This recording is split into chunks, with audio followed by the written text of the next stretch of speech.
but it's going to be hard to keep us at target. And that's significantly challenging for the Fed, right? As they think about the balance of what they're trying to do right now. Exactly. Yeah, absolutely. I think, and that's one of the reasons, we've been, one of the things that we've, been quite vocal about is like, this is a really big challenge, particularly for the bond market, right? Because you keep having these episodes where, growth begins to slow down a little bit and markets begin to price cuts consistent with a recession and begin to price cuts that were consistent with previous cycles. But what we have is this kind of secular change in the transmission of monetary policy, which lends itself to slightly higher rates, slightly higher inflation.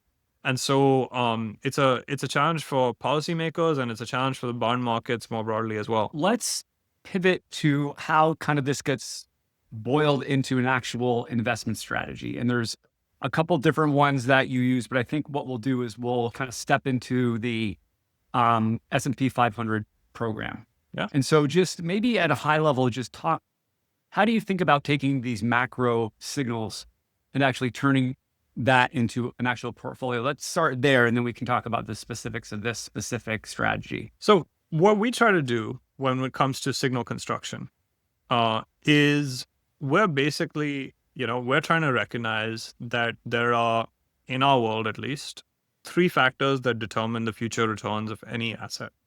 There is there are two big factors and two sub-factors, right? There's the amount of carry the asset generates and the price appreciation or depreciation. Those definitely determine, your future returns on any asset.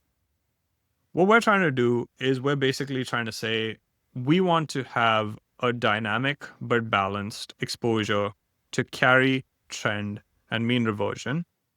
And we want to have this dynamic and balanced exposure because we think that combination of things is going to create the most durable return stream. Now, the way we come about creating that balance is by basically having macro definitions of each one of those things that allow us to have varying signal strength over time. So, for example, we think that mean reversion really works the best during economic expansions. We think that, carry works the best when you have really, really stable macro environments. We think that trend works really, really well when you have recessionary circumstances. And so what we're trying to do is we're trying to create these macro tilts to these big factors, and we're trying to create signals that reflect the conviction that we have for each one of these slivers and combine them in a way that we, over time, basically have a roughly balanced exposure to each one of these things. But at any particular point in time, one of these things may dominate. And so, we basically take all of the things that we're discussing today, and we turn them into individual signals for each asset that we're trying to trade. So, we can take, for example, we can take our business cycle indexes and use them to enhance trend signals.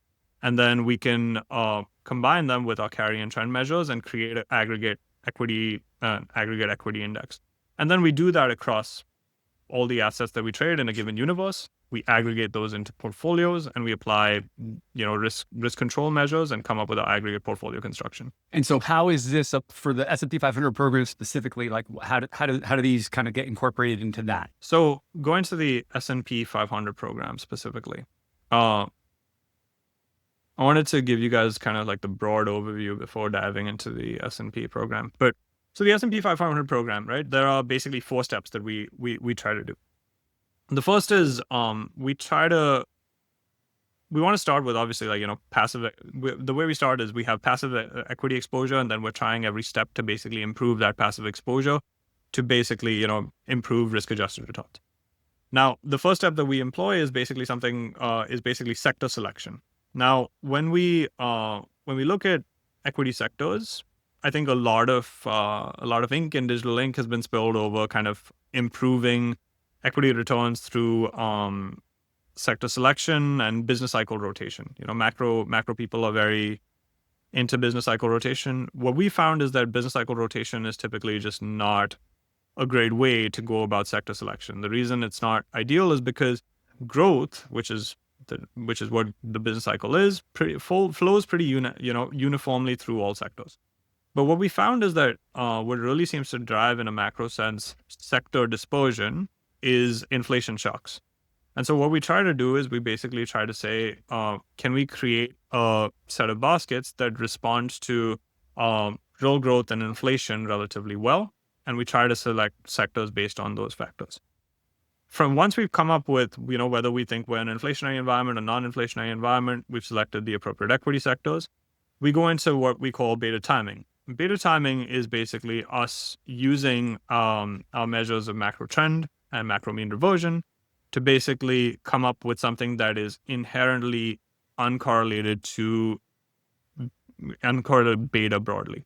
And what that does is it allows us to basically add an additional part to the return stream and is a nice diversifier to just having our sector exposures, which are in a long only format. Once we do that, we then go on and, when you have these kind of dynamic exposures, you're always going to have a relatively large amount of cash because your exposure is going to be conditional upon how much conviction you have at any point in time. On average, over time, if you have continuous signals, you are going to have less than 100% exposure because you're not going to have 100% conviction at all times. And so as a result, you're going to have this cash left over. Now you could just go and you could keep it in cash, and that's one option. But you could alternatively seek to invest it in assets that may earn an extra yield for doing so, right? We think that is what a lot of people do, but the way we want to do that is intelligently because as the last few years have told us, treasuries can have a really tough time. And so what we do is we implement an active treasury overlay, which basically seeks to avoid really, really large drawdowns in treasuries. And then once we've combined that package all together, what we do is we apply a portfolio risk control process where we basically say that we never want the portfolio to have a drawdown in excess of 15%.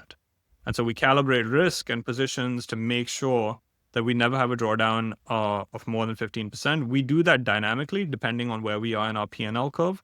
So it's not a static process where we say, if we're at all-time highs, we have the same risk control process as if we were in a 10% drawdown.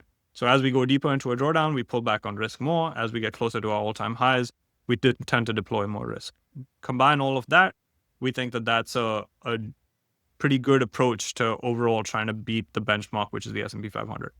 So in this case, if the max drawdown is 15% and the returns on the upside are comparable to something like the S&P, because the max drawdown on the S&P, at least going back the last 20 years, is probably like 50%, and that goes back to 08. So the Sharpe ratio on this thing would be, at least in your testing, would be quite superior to something like a long only S&P 500. Yeah, so we've simulated this back to, let's say, about 1960. That's when you have good macro data and it's amenable to what we do across decades. So you can slice every decade. What we found is generally a Sharpe ratio of roughly about 1 seems to be the outcome that comes out of all of this, even after accounting for transaction costs and things like that. And the main thing I think is that it's not a very lumpy kind of one. It's a fairly consistent one. So what we want to do is we want to have something that keeps up with the equity market during really, really good times. But during really bad times, you're not losing that 55% that happens to equity markets. And I think that's, half of the value, right? Being able to, maintain, say, 50 to 60% of like the upside during bull markets, but really, really kind of control those drawdowns on the downside. Well, that's a significant amount of value because that's when a lot of investors make mistakes. It's, in the bull market, it's easy, but it's in those down markets where investors panic and they get out. And, someone sells when they're down 40 or 50% and then they miss the turn and then they're, chasing it back in. So a system like this can certainly add a lot of value for the right type of investor, for sure. Yeah, I think the main thing that we do all the signals and we do the data processing, we do all of that stuff, and it's cool and all of that.